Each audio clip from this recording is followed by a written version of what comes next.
कभी भी दूसरों के मामलात में मुदाखलत ना करें जब तक कि वो इंसान आपसे इस बारे में बात ना करे,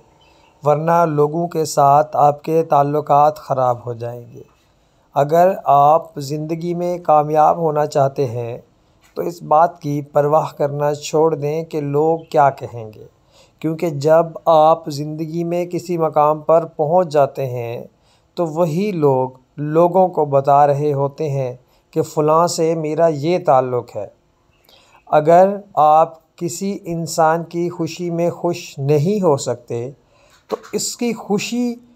और उसके खुश होने के मौके पर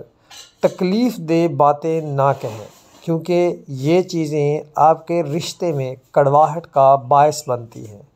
और उस इंसान को आपसे बददिल कर देती हैं। किसी के बुरे माज़ी को उसके सामने बिल्कुल भी ना दोहराएं,